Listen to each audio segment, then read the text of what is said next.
Ассалому алайкум янагони гиромӣ, барномаи иттилоотии таҳлилии Тоҷикистонро бо натиҷагирӣ аз раванди татбиқи ҳадафҳои стратегӣ дар мамлакат манзури шумо мегардонем. Дар студия бо хабарҳо Фахриддин Муҳаммад Юсуф. Сароғоз таваҷҷӯҳ номед ба сархати муҳимтарин гузоришҳо. идомаи тадбирҳо дар самти мутобиқсозии хизматрасониҳои роҳу нақлиёт ба стандартҳои байналмилалӣ. оғози марҳилаи дуюми тарҳи иншоот дар нақби истиқлол.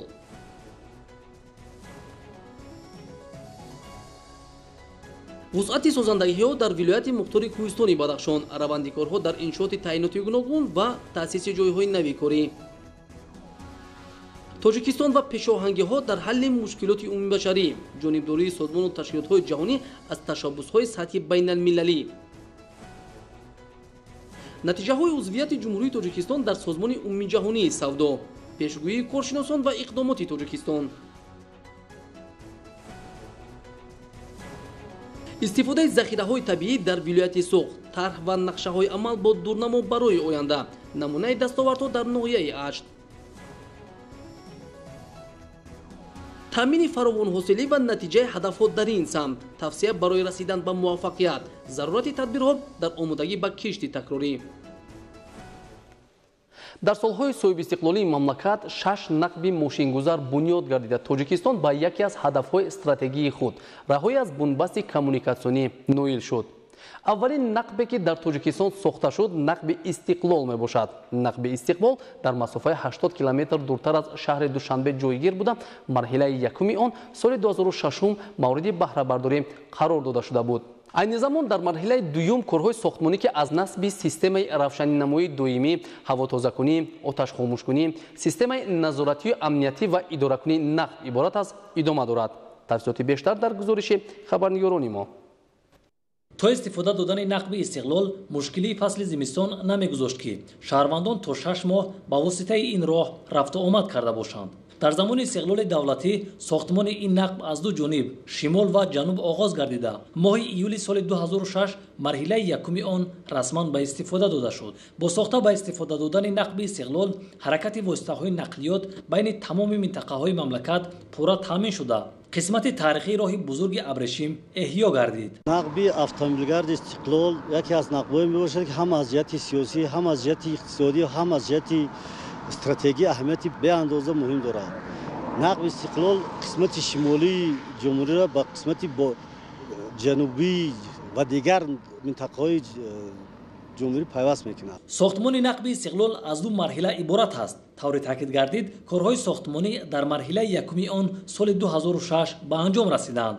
марҳилаи дуюми он ки аз корҳои лоиҳакашӣ, ҷиҳати харид ва насби системаи равшаннамоии доимӣ, ҳавотозакунӣ, оташхомӯшкунӣ, системаи назоратию амниятӣ ва идоракунии нақб иборат аст, дар асоси ҳамкориҳои муштараки ҳукумати ҷумҳурии Тоҷикистон бо шарикони рушд соли 2021 оғоз гардид. то имрӯз дар нақби мазкур корҳои сементатсиякунонӣ ва тоза намудани дохили он ва сохтмони 3 иншооти ёрирасон ба анҷом расидааст.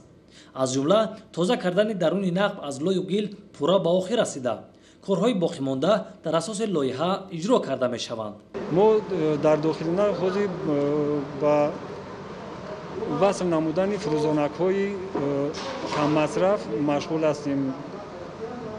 дар дохили нақб бошад 12 адад ҳавокашҳои баландҳаҷм гузоштем. 15 адад дар дастакҳо ки барои кашондани ҳавои заҳролуд ё ҳавои ғажде ки дар дохили нақби асосӣ ворид мешавад, ба нақби ҳавокаш ворид мекунанд. ҳамзамон дар нақби ҳавокаш коргарон ба гузоштани блокҳои барои кабелҳои барқӣ машғул ҳастанд. дар нақби мазкур корҳои сохтмонӣ дар таҳкурсии таҷҳизоти ҳавотозакунӣ, бунёди деворҳо ва насби дарвозаҳои дастакҳо низ ба анҷом расидааст. айни замон дар нақби ҳавокаш ва мошингузар 16 маҷмӯи таҷҳизоти ҳавокаш насб карда шудааст. дар сақфи нақби мошингузар ҳам насби 12 ҳавотозакунак ба анҷом расид. дар ин ҷо сохтмони иншооти назоратӣ ҳам пурра ба охир расидааст. ҳоло рангуборкунии бинои мазкур идома дорад. Инчунин дар доираи корҳои сохтмонӣ нақб бо равшаннамоии муваққатӣ таъмин карда шуда ҳаракати мунтазами воситаҳои нақлиёт таъмин мебошад. барои иҷрои корҳои сохтмонӣ ва васлу насби таҷҳизот зиёда аз 40 нафар мутахассис сафарбар шудааст. ҳамзамон барои будубоши кормандон дар маҳалли наздик ба сохтмон шароити зарурӣ бо назардошти инфрасохтори муосир муҳайё буда онҳо бо ҷои хоб, хӯроки гарм ва либосу пойафзоли мавсимӣ таъмин карда шуданд. айни замон корҳои марҳилаи дуюми нақби силоҳ рафта истодааст ки ин иборат аст бо равшаноӣ,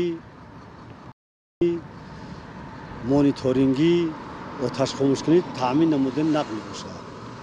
имрӯзо дар нақл 30 дона ҳавотозакунак васл карда мешавад ки 18 то ин дар нақби мошингузаро ба нақби ҳавотозакунанда мевасад. 18 то ҳавотозакунак васл карда шудааст. сохтмоное ки дар он ҷо меравад ба итмом расондааст. 12 та ҳавотозакунак дар сақфи нақби мошингузар пайваст мешавад, васл карда шудааст. имрӯзо корҳои васл кардани новадонҳо ки дар онҳо ноқилои барқӣ мегзарад рафта истодааст ки инҳо ҳам ба рӯзҳои охир ба охир мерасад ва васли ноқилҳо оғоз мегардад. бо сохта ба истифода додани нақби истиқлол шароити мусоид фароҳам омад ки фосилаи вақти ҳаракат дар масири душанбе-чаноқ кам гардида рафту омади бехатари воситаҳои нақлиёт дар ҳама фасли сол таъмин ва интиқоли молу маҳсулот зиёд гардад. як қисмати роҳи автомобилгарди душанбе-хуҷанд-чаноқ ки аз минтақаи кӯҳсор мегузарад дар баландии 950 то 2700 метр аз сатҳи баҳр ҷойгир мебошад. боришоти зиёди барф ва борон хавфи фаромадани тарма ва селро дар ин минтақа ба миён меорад. бо чунин вазъи ҷойгиршавӣ ҳатто боришоти андак ҳам сабаби фаромадани тарма мегардад. дар ин қитъаи роҳ зиёда аз 120 минтақаи тармафароӣ мавҷуд мебошад. дар давоми солҳои 2006-2011 дар доираи лоиҳаи таҷдиди роҳи автомобилгарди душанбе-хуҷанд-чаноқ долонҳои зидди тармавӣ сохта шуда буданд. вале мушоҳидаҳо нишон доданд ки барои таъмини пурраи бехатари ҳаракати воситаҳои нақлиёт ин миқдор басанда нест. соли 2021 лоиҳаи сохтмони долонҳои зидди тармавӣ дар роҳи автомобилгарди душанбе-хуҷанд-чаноқ аз километри 48 то километри 82 амалӣ гардид ки он аз 4 долони зидди тарма иборат буда дарозии умумии он 400 метрро ташкил медиҳад. дар асоси шартномаи байни вазорати нақлиёти ҷумҳурии тоҷикистон ва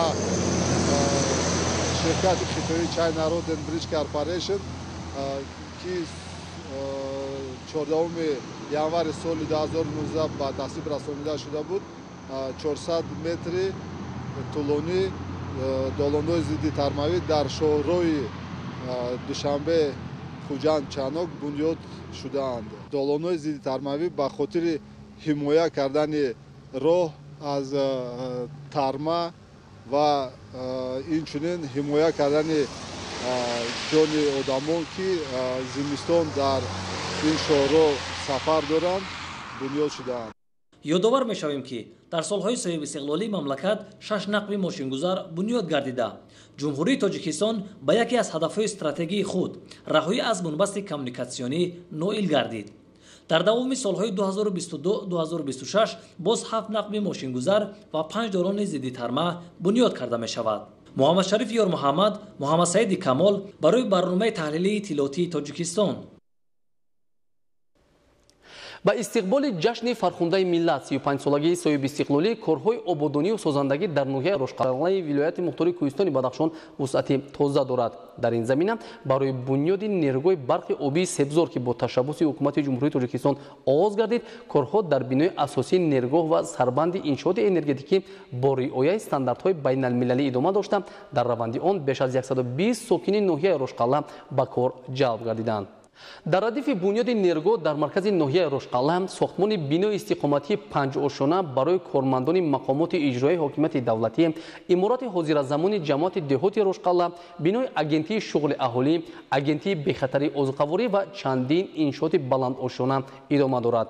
با هدایت اساسگذاری صلح و وحدت ملی پیشوای ملت پرزیدنت جمهوری تاجیکستان محترم امامعلی رحمان ساختمان مؤسسه زمانوی تعلیمی برای 640 خواننده در یک بس و بیمارخانه از ته‌کرسی شروع شده در ظرف 3 سال آینده مورد استفاده قرار داده خواهد شد.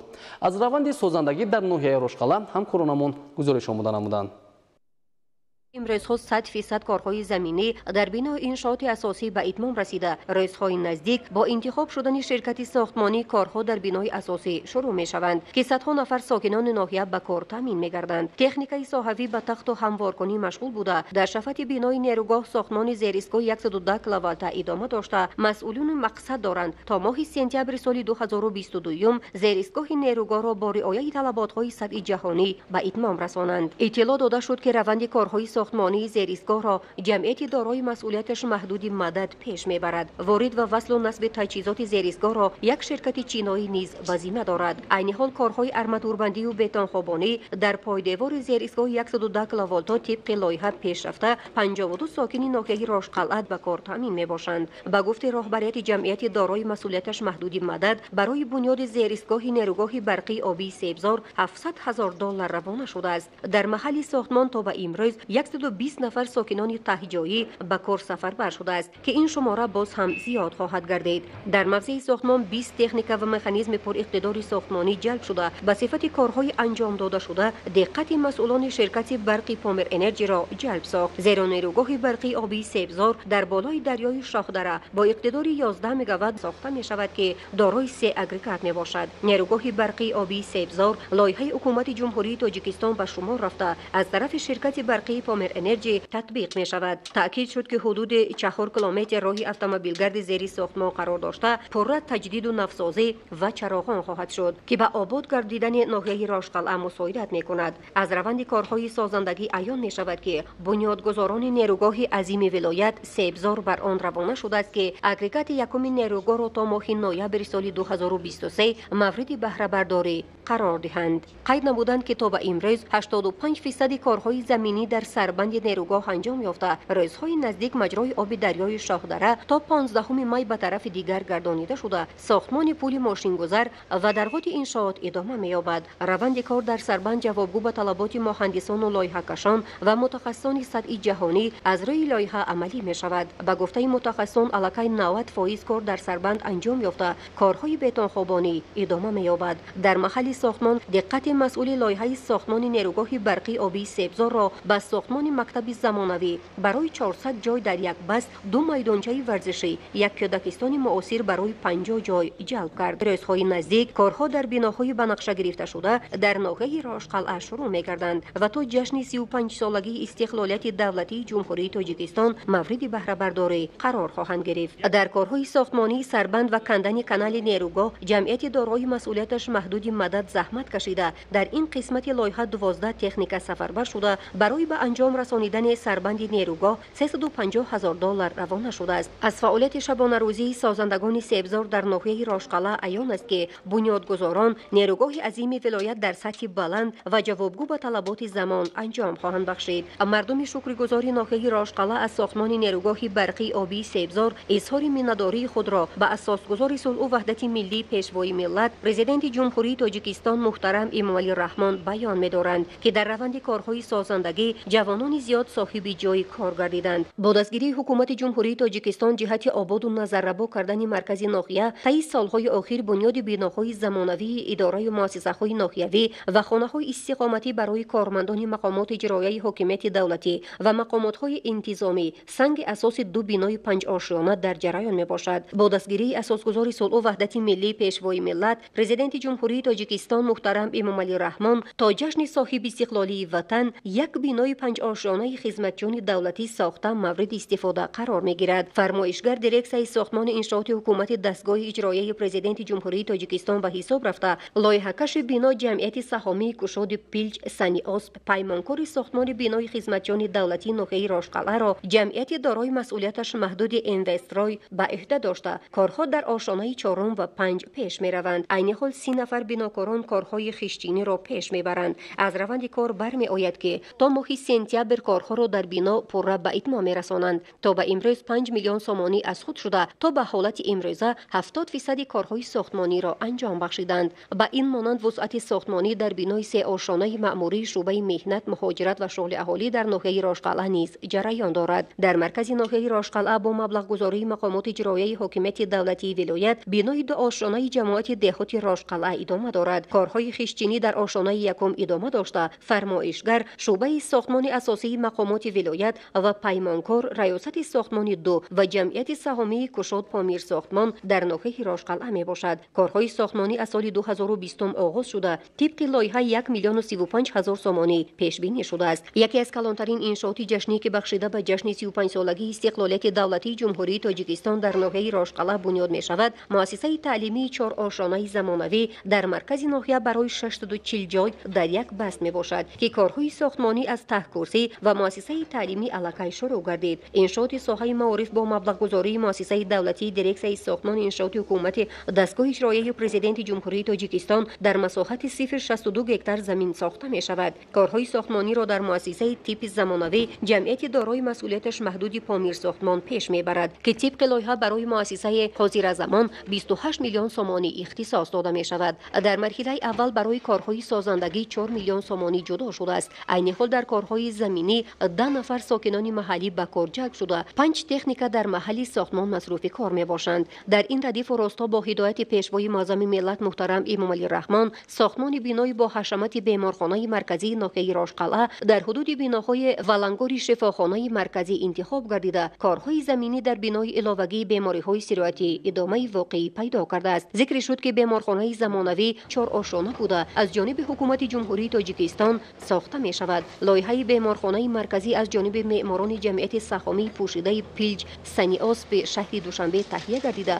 برای 120 کت خواب در پی دارد. مورد ذکر می باشد که برای بنیاد بیمارخانه بیش از 82 میلیون سومانی مبلغ پیش بینی شده در مهلت 3 سال با صفت بلند معماری و شهرسازی ساخته شده. همه شعبه‌های شفاخانه را با تکنولوژی پیشرفته طبی تامین و در یک بنای حاضر زمان جایگیر می شوند. کارهای ساختمانی را در بنای مریضی‌های سیرویتی معماران صاحب تجربه جمعیت دارای مسئولیتش محدود مقیم ساختمانی در ناحیه راشقلعه واگذار می باشد. از جریان کارهای ساختمانی در انشاءات جشنی مرکزی ناحیه راشقلعه برمی آید که تا جشن 35 سالگی استقلال کشور مرکز مأموری ناحیه راشقلعه به یک شهرک زیبای و دیدنی و مکان دوست داشته ساکنان ناحیه تبدیل خواهد یافت. عضویت جمهوری تاجیکستان در سازمان عمومی جهانی سودا مرحله نوی رشد اقتصادی و تجارتی را تامین نموده برای وارد شدن به سیستم بین المللی مالها، خدمت رسانی ها و راه یافتن به بازارهای جهانی از جمله پرزور نمودن اقتدار و امکانیت های صادراتی تکان جدی بخشید. پس از وارد شدن تاجیکستان به این سازمان با نفوذ تجارتی در اساس طلبات سطح استحصال مال و محصولات خوشصفت به بازار جهانی جوابگو و رقابت‌پذیر در تاجیکستان بیشتر گردید. در این دوره چند قانون و سندهای معیاری و حقوقی نو که تامین کننده سیاست سودای خارجی جمهوری تاجیکستان است قبول گردیدند. از زمان عضویت به سازمان عمومی جهانی سودا تا امروز جمهوری تاجیکستان به کدام نتیجه ها نائل گردید؟ تفصیلات بیشتری موضوع در تهیه نورالدین قربان و بهادر قربانزاده. جمهوری تاجیکستان هم مال و محصولات را استحصال میکند که دارای صفت بلند و در بازارهای جهانی رقابت‌پذیر است. این عامل عهده‌داری‌های تاجیکستان را در نزد سازمان عمومی جهانی سودا اجرا می‌نماید.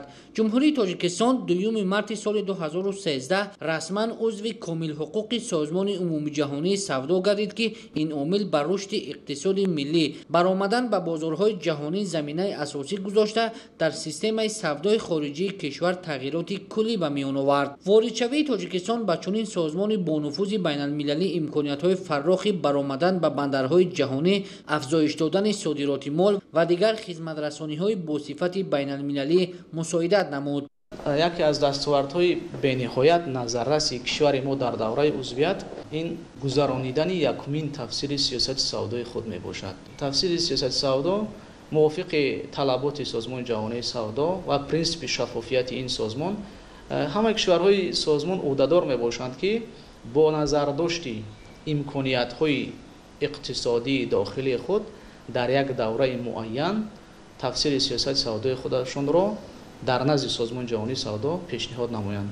бо ин мақсад ҷумҳурии тоҷикистон баъд аз 9 соли узвият вобаста ба ҳамаи он дастовардҳое ки дар ин давра ноил гардидааст, санаҳои 6 ва 8 декабри соли 2021 ҷаласаҳои якумин тафсири сиёсати худро баргузор намуд, ки аз ҷониби кишварҳои аъзои созмони ҷаҳонии савдо, раиси кунандаи ин чорабинӣ ва инчунин муҳокимакунандаи якумин ҷаласаҳои тафсири сиёсати савдои дастовардҳои кишвари мо назаррас арзёбӣ гардид. махсусан самти содагардонии расмиёти савдо, ки мо дар байни кишварҳои осиёи марказӣ пешқадам мебошем дар ин самт, аз ҷониби кишварҳои аъзои созмони ҷаҳонии савдо қаноатманд арзёбӣ гардид. давоми 9 соли узвият дар созмони умуми ҷаҳонии савдо, ҷумҳурии тоҷикистон ба як қатор дастовардҳои назаррас дар самти рушди тиҷорату савдои байналмилалӣ, истеҳсоли маҳсулоти аълосифати рақобатпазир дар бозори ҷаҳонӣ, афзоиш додани содироти молу маҳсулот ва дигар хизматрасониҳо ноил гардид. расман ба фаъолият оғоз кардани портали савдои тоҷикистон яке аз дастоварди муҳим ва саривақтиест, ки дар ин давра ба даст оварда шуд. портали савдои тоҷикистон ин як платформаи интернетие мебошад, ки дар он ҷо маълумотҳо вобаста ба 55 гурӯҳи молӣ, ки фарогири зиёда аз 1500 номгӯи молу маҳсулот мебошад, дар он ҷо дарҷ карда шудааст. ин портал дар байни кишварҳои осиёи марказӣ албатта таҷрибаи нахустин мебошад ва инчунин аз ҷониби ташкилотҳои байналмилалӣ ва дар доираи ҷаласаҳои дар кумитаи котиботи созмони умумиҷаҳонии савдо баргузоршаванда ҳамчун портали намуна пайваста арзёбӣ мегардад. айни замон зиёда аз 100 кишвари дунё аз портали савдои тоҷикистон дида намудаанд. қайд бояд намоям, ки то санаи имрӯз зиёда аз 300 000 нафар аз портали савдои тоҷикистон истифода кардаанд. дар замони соҳибистиқлолӣ ҷумҳурии тоҷикистон барои расидан ба ҳадафҳои стратегӣ ба раванди ислоҳоти иқтисодӣ бештар таваҷҷӯҳ зоҳир намуд. мақсад аз татбиқи ҳадафҳои стратегӣ гузариш ба иқтисоди бозорӣ, ташкили фазои мусоиди сармоягузорӣ ва ҳамгироӣ бо иқтисоди ҷаҳонӣ мебошад. дар давраи узвият то имрӯз дар соҳаи қонунгузорӣ ва иқтисодиёти кишвар бо мақсади ҳамгироӣ ба низоми бисёрҷонибаи савдо барномаҳои нав қабул карда шуданд. аз ҷумла соли 2014 барномаи мутобиқгардонии иқтисодиёти ҷумҳурии тоҷикистон бинобар узвият дар созмони умумиҷаҳонии савдо қабул карда шуд. дар нақшаи чорабиниҳои барнома 75 тадбир пешбинӣ гардидааст, ки то имрӯз дар маҷмӯъ 57 банд, яъне 72% иҷро гардидаанд. дар раванди қабули барнома ба бештар аз 100 санади меъёрии ҳуқуқӣ тағйиру иловаҳо ворид гардида, дар доираи татбиқи он зиёда аз 60 санади меъёрии ҳуқуқӣ дар самти беҳтар намудани фаъолияти савдои хориҷӣ ва мусоидаткунандаи рушди иқтисоди кишвар ба тасвиб расонда шуданд. яъне муқаррароти санадҳои меъёрии ҳуқуқии танзимкунандаи соҳаи савдои кишвар ба талабот ва принсипҳои созмони ҷаҳонии савдо мутобиқ карда шуд. баъд аз қабули санад бошад, дар давраи татбиқи муқаррароти он зиёда аз 60 то санадҳои меъёрии ҳуқуқии нав қабул гардид. то имрӯз аз ҷониби кишвари мо ба созмони умумиҷаҳонии савдо 40 огоҳинома вобаста ба тағйироти иловаҳое, ки ба ин санадҳо ворид гардидааст, пешниҳод карда шуд ва аз ҷониби котиботи созмони ҷаҳонии савдо дар сомонаи расмии ин созмон пахш карда шуд. дар давраи узвият ҷумҳурии тоҷикистон тавонист, ки ба як қатор дастовардҳо ноил гардад. муҳимтарини он таъсис додани кумитаи ҳамоҳангсоз оид ба содагардонии расмиёти савдо буд, ки соли 2016 бо қарори дахлдори ҳукумати кишвар таъсис дода шуд. ин кумита ягона майдоне мебошад, ки намояндагони бахши хусусиро бо намояндагони мақомоти давлатӣ бо ҳам меорад.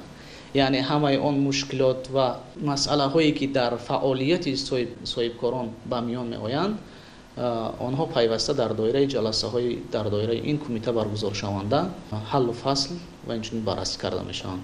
дар маҷмӯъ шомил гардидани ҷумҳурии тоҷикистон, ки ба рушди иқтисодиву иҷтимоӣ ва беҳтар намудани низоми савдои хориҷӣ афзалияти бештар равона гардидааст, имконият фароҳам овард, ки ба иқтисодиёти ҷаҳонӣ ва ба низоми тиҷорати глобалӣ бо қадамҳои устувор пеш равад. тадбирҳои андешидашуда дар ин самт барои тиҷорати дохиливу хориҷии муҳити озод, шаффоф ва ғайри дискриминатсиониро фароҳам овард. نوریدین قربان، بهادر قربانزاده، شاکر سعیدов برای برنامه تحلیلی اطلاعاتی تاجیکستان. در روند رشد باثبات دولت در شهر و ناحیه‌های مملکت نقشه و طرح‌های هدفناک اقتصادی و اجتماعی راه‌اندازی گردیدند. مثلا در ناحیه 8 ولایت سوخت استفاده پرثمر ذخیره‌های طبیعی و رشد باغ و تاک‌پروری زمینه تحکیم اقتصادیات و پیشرفت اجتماعی میباشد. در اساس نقشه‌های مقامات اجرایی حکومت دولتی ولایت سوخت و همکاری پرثمر با بخش خصوصی این ساحه‌ها ترقی یافتند. در ناحیه 8 طی سالهای صاحب استقلالی مساحت باغ و تاکزار قریب 4 مراتب افزوده، تأسیس باغ‌های زمانوی و اینتنسیوی در زمین‌های بکار خوابیده و تل و تپه‌ها زیاد می‌شوند. گزارش راوزالی رحمان و الیاس بابوجان.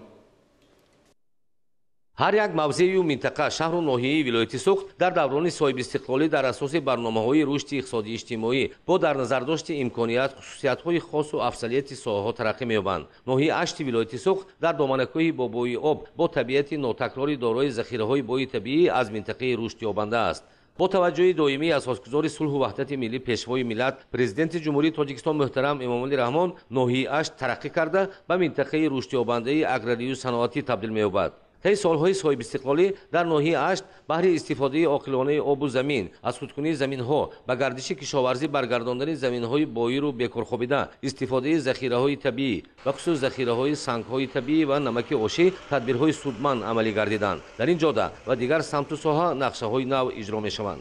در موضع دشت و دامنه‌کوهی صفتاق ذخیره‌های کلان نمک آشی از بایگری‌های اساسی بوده. این ذخیره با راه جاری نمودن اصول‌های پیشرفته برای رشد صنعت کارکرد، تامین بازار داخلی و صادرات استفاده باید شود. با در نظر داشت صفت خاصه و ترکیب طبیعی در برابر بازار داخلی در دولت‌های همسایه و در دولت‌های خارجی دور و نمک آشی 8 تاجیکستان طلبات زیاد است. در جمعیت سهامی نمک 8 با روانه نمودن سرمایه مستقیم کارگاهی نو با خط تکنولوژی معاصر خارجی برای کارکرد و استحصال نمک آشی نوهای اکسترا ساخته شده است. در کارگاه استحصال نمک آشی با اصول بحرانی به راه مانده شد که اقتدار و امکانات وسیع برای صادرات نمک آشی 8 به خارج کشور میباشد. در کارگاه معاصر در برابر بلند برداشتن صفت حجم استحصال تا 3 مراتب افزون و نمودهای زیاد نمک آشی نو اکسترا در بند و بست جالب حجم گوناگون با تمغه استحصال تاجیکستان برای صادرات تیار کرده می شود. از بس که برای مرکز استحصال بوق صنعتی کارکرد نمک در تامین انگشت دارای گرمدهی مطابق مشکلات به وجود آمده است، صاحب ملک و متخصصان راههای از نو به کار انداختن آن و حل دیگر مسائل استحصالی و مالیوی را حل و فصل می نمایند.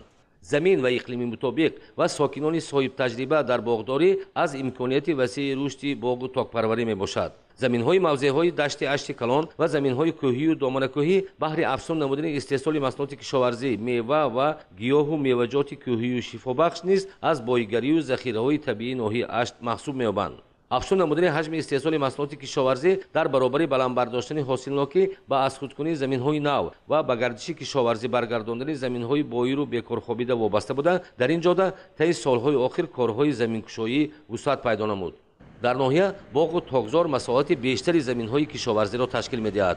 حالا در ناحیه مساحت باغ و تاکزار به 17300 گکتار رسانده شده. در دوره صاحب استقلالی مساحت باغ و تاکزار 3.5 مراتب افزوده است. این باغ و تاکزار پتانسیل کلان استحصال میوه و انگور، مساعدت به رشد اقتصادی اجتماعی، جایهای کاری و درآمدناکی اهالی میباشد.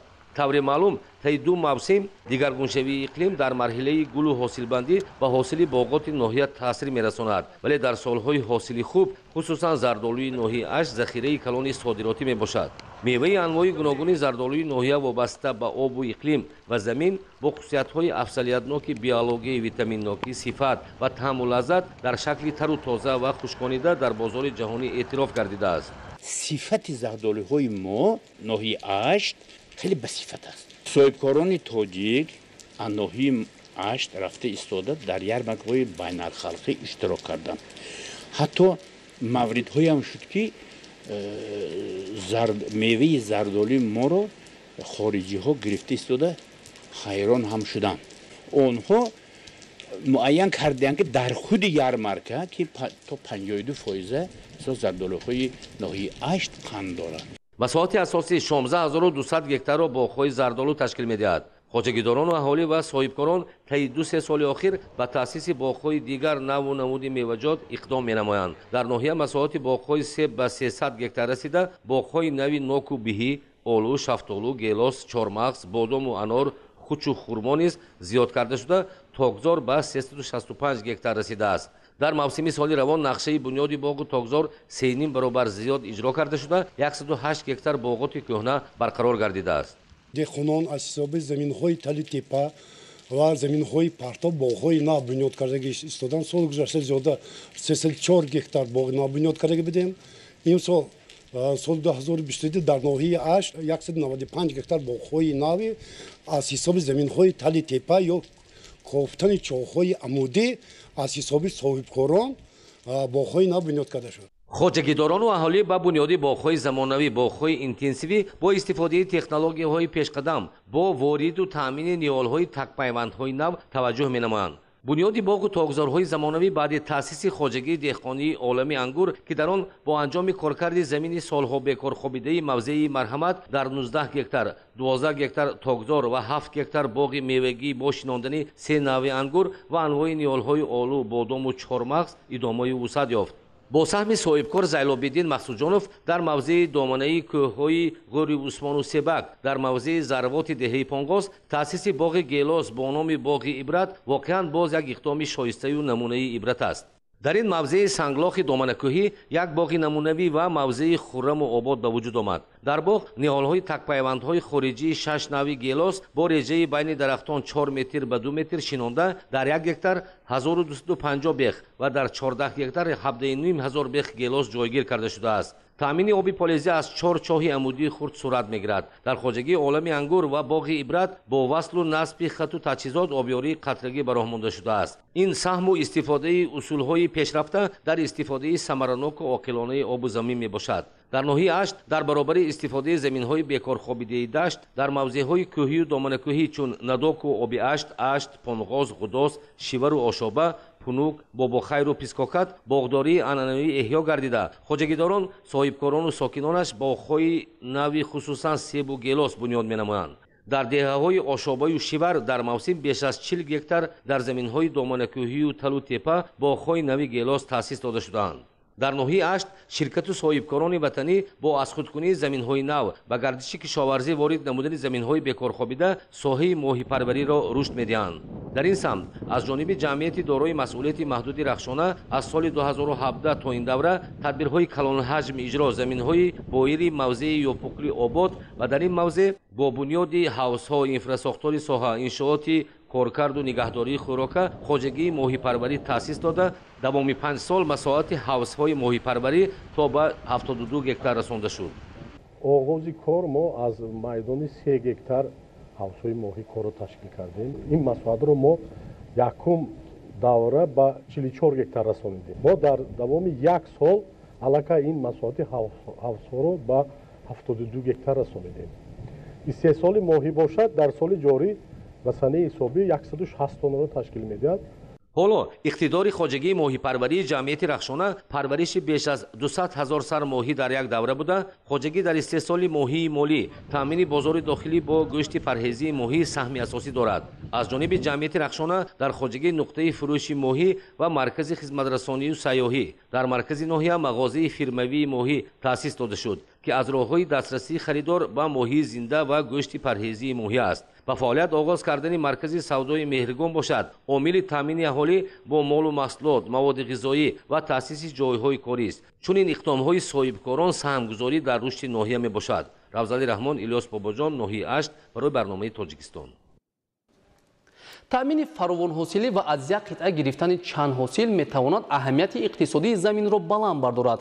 дар ноҳияҳои водигӣ ҷамъоварии ҳосил оғоз шудааст. гузарониндани кишти такрорӣ аз ҷумлаи тадбирҳое ба ҳисоб меравад ки ба кишоварзон барои гирифтани даромади иловагӣ аз замин ва дар ин замина фароҳам шудани имконият ҷиҳати захира намудани маҳсулот мусоидат менамояд. аз ҳозир барои гузарониндани кишти такрорӣ чӣ гуна омодагӣ бояд гирифта шавад ва дар кишти такрорӣ кадом омилҳо метавонанд фаровонҳосилро таъмин созад? гузориши Наврӯзшоҳ Азизулло дар ин бора таҳия шудааст. нахустин шуда ҷамъоварии ҳосил аз кишти тирамоҳӣ дар ноҳияҳои носири хусрав, шаҳри Туз, Қубодиён ва Ҷайҳун оғоз гардид. Ин шабрӯз фаровонӣ дар бозори истеъмолии мамлакат асосан аз ҳисоби ноҳияҳои водигии вилояти Хатлон таъмин аст. барои барвақт истеҳсол шудани маҳсулот агар аз якҷониб иқлими нисбатан гарм мусоидат карда бошад, аз ҷониби дигар тариқи ташкили гармхонаҳои мавсимию доимӣ ва дар ҳамин замина тақвият додани робитаи илм бо истеҳсолот ба рушди соҳаи кишоварзӣ такон бахшид. акнун аз ҳозир бояд барои гузарондани кишти такрорӣ омодагӣ гирифта шавад. ما میتوانیم زراعت‌های کشتی تکراری رو براه مونیم، چی از زراعت‌های لوبیوگی باشد، چی از زراعت‌های مثل جواری مکه، افتاب پرست و این چونی برای خوجگیدارانی که چارو پرور هستند. ما میتوانیم که کشتی تکراری رو بعد از آزاد نمودن زمین از کشتی تیرماهی گندم‌های دیرپس تا 1 آگوست ما مهلت داریم که همون کشتی تکراری رو برای گرفتن انبوی سبز براه مونیم از زراعت‌های جواری و زراعت‌های افتاب پرست این چونین. لوبیا سفیدک، موش، جواری مکه برای دان، کنجوت و دیگر زراعت‌هایی که برای کشتی تکراری ما می‌گذاریم، یعنی که آن زراعت‌ها می‌توانند زمین را از علف‌های بیگانه یعنی که تازه نمایند. می‌توانند زراعت‌های لوبیایی یعنی که از هوا آزاد گیرند، یعنی که خودی خاک را یعنی که بهتر و خوبتر نمایند. مثال شالی، اگر شالی را کشت کنیم در کشتی تکراری، اون زمین‌هایی که شورنیاکشون نمکشون بلند هست میتونن یعنی که نمک زمین رو کمتر کنن. олимони институти зироаткории академияи илмҳои кишоварзии тоҷикистон дар асоси омӯзиш мегӯянд, дар сурати баъди гирифтани ҳосили аввал агар замин саривақт коркард карда нашавад, таъхир метавонад барои анҷом додани ин амал харҷро дучанд гардонад. зеро дар рӯзҳои гарм нам дар замин зуд кам гашта, шудгор ва коркарди хок иҷрои амалҳои бештари техникиро талаб мекунад. аз ҷониби дигар гаронтарин имконият барои кишоварзон вақт аз даст меравад.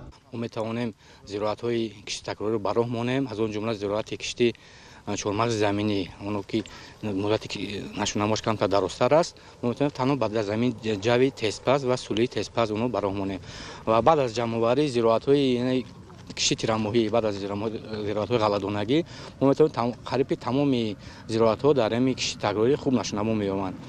در این جا یک نکته رو قید کردم موارد است که یعنی ریوه کردن مهلتی همین کشتی تکراری، یعنی ما میتوانیم تا 20 ایون کشتی تکراری رو برای گرفتن دان براه مانیم، برای زراعت‌های لوبیادانگی و زراعت مونج، موشونگ، برای زراعت‌های غله‌دانگی جواری مکه، ارزن، جواری و برای زراعت‌های روغندیانده افتاب پرست، کنجید و برای خوجگی‌هایی که مثل چورو پرورند توصیه داده می‌شود که مثل تا 1 آگوست همین کشتی تکراری رو براه مانند برای گرفتن خوراک چورو. тавре аз ҳолати воқеӣ дида мешавад, дар заминҳои назди ҳавлигӣ президентӣ ва кушод ки кишту парвариши зироат дар асоси таҷрибаи амалӣ ва ҳамкории зич бо олимон ба роҳ монда шудааст, метавонад ҳосили дилхоҳ диҳад.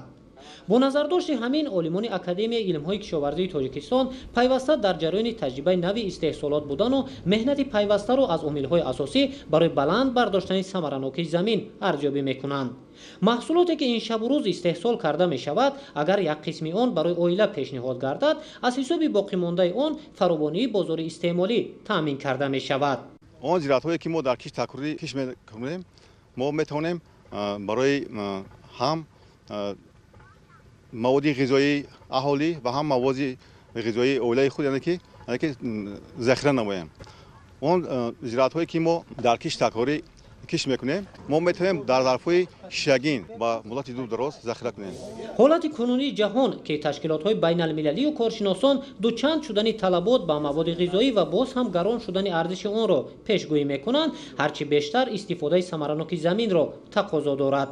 зеро заминҳои назди ҳавлигӣ, президентӣ ва кушод дар кишти такрорӣ барои захира намудани лӯбиёгиҳо, зироати равғанде ва сабзавот беҳтарин имконият ба ҳисоб меравад. аз ҷониби дигар дар тамаддуни башарӣ меҳнати садоқатмандонаю истеҳсоли неъматҳои моддӣ яке аз хислатҳои накӯи миллати тоҷик шинохта шудааст. برای گرفتن حاصل بلند عموما پیش از آن باید فعالیت خوب کنیم. این فعالیت خوب یعنی که کار برای همه مردم خوب است، هم برای از جهت جسمانی هم برای روحان. عموما باید که ما همه وقت باید مهنت کنیم، فعالیت کنیم، یعنی که ارگانیسم خود آب و تاب دیم.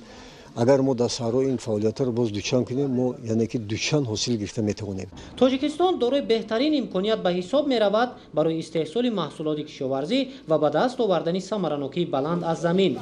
هر نفری که وابسته به امکانیت استفاده زمین را تامین میکند در برابر قانع گرداندن طلبات عائله خود با مواد غذایی نیازی اولی از جهت اکولوژی تازه نقش فعال خود را در فراوانی بازار استعمالی گذاشته منفعت دوچندی اقتصادی به دست می آورد. نوروزشاه عزیزالله محمد سعیدی کمال، برنامه اطلاعاتی تحلیلی تاجیکستان. تعلیم و تربیت نسل نورس و جوان در جریان همکاری زیچ سه شاخه اجتماعی عائله، مکتب و جامعه صورت میگیرد. قانون جمهوری تاجیکستان درباره مسئولیت پدر و مادر در تعلیم و تربیت فرزند که ماه اوگوست سال 2011 به تصویب رسید برای باز هم بلند برداشتن مسئولیت والدین و جامعه در تربیت فرزند زمینه‌های واقعی را فراهم آورد. نقش عائله همچون نهاد نخستین اجتماعی با تربیت فرزندان در بنیاد جامعه سازنده بزرگ بوده. محیط سالم و سازنده عائلوی میتواند وارثان صادق وطن را به کمال رساند. خورشید نجمی‌دین گزارش آماده نمودند.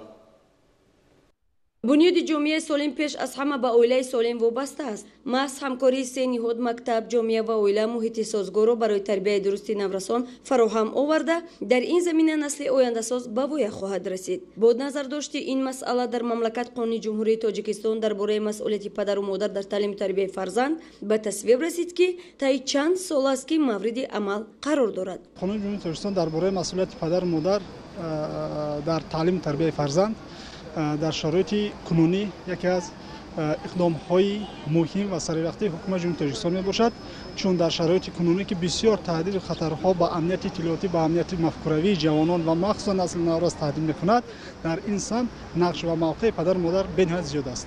مسئولیت پدر و مادر را برای تعلیم و تربیت فرزند قانون عمل کننده به طور مشخص پیش بینی کرده است که هدف از آن جلب هرچه بیشتری نورسان به دانش اندوزی و دوری از هر گونه اعمال ناشایسته میباشد. قبول کرده شدن قانون جمهوری تاجیکستان درباره مسئولیت پدر و مادر در تعلیم و تربیت فرزند 11 سال را سپری کرد. لیکن امروز هم ارزشمندی این قانون خیلی موقع بالا را اشغال میکند و مسئولیت پدر و مادر را باز زیادتر تاکید میکند، چون که امروز عامل های هستند که به تعلیم و تربیت فرزند نه تنها در محیط خانواده و در داخل خانواده و بیرون از آن هم تاثیر رسانده میتوانند. عموما بسیار پدر و مادران عقیده دارند که رسالت آنها نقص خوراندن، نقص پوشاندن، در مکتب‌های ارزشمند جابجا کرده معلومات گرفته دادن. لیکن امروز برای جوانان و نورسان ما این کفایت نیست، چون که امروز آسیب‌های هستند که نظارت دائمی پدر و مادر رو طلب میکنن و خوب میشد که در تشکیل رژه روز حیات و فعالیت هر روزه کودکان دقت مخصوص داده میشد. برابر مورد عمل قرار گرفتن قانون جمهوری تاجیکستان درباره مسئولیت پدر و مادر در تعلیم و تربیت فرزند، هر یک انسان خودآگاه و خودشناس به خصوص پدر و مادر در تطبیق با ثمر آن بی‌واسطه سهم میگیرد و در تعلیم و تربیت نسل نورس مسئولیت احساس نموده بهر رسیدن به این هدف دقت جدی می‌دهد. امکانیت‌های فراهم آورده دانش اندوزی در مؤسسه‌های میانه تعلیمی برای نسل نورس طول سال‌های اخیر به سابقه بوده، مسئولیت آموزگاران را برای تربیت شخصانی برکمال جامعه بیشتر می‌نماید. ببینید امروز وقتی زیادی کودکان را مشغول شدن به واسطه های اطلاعاتی، تکنولوژی معاصر طلب میکند و این از والدان هم وقت تحت نظارت گرفتن طرز و اصول وقت و زمان استفاده بردن آنها را طلب میکند، چون که این عامل ها زیادتر به حسیات، شعور و رفتار کودکان تاثیر میکنند. مقررات قانون جمهوری تاجیکستان درباره مسئولیت پدر و مادر در تعلیم و تربیت فرزند کار آموزگاران را در راه اجرای رسالت اصلی به مراتب آسان نمود. مقصد اساسی تربیت همه‌جانبه و انکشاف دادن معرفت و مدنیت طالب علمان این ثمرناک استفاده بردن ایام نورسی و جوانی آنهاست. خورشید نجمی‌دین، بهادری قربان، فیروز موسی برای برنامه تحلیلی اطلاعاتی تاجیکستان.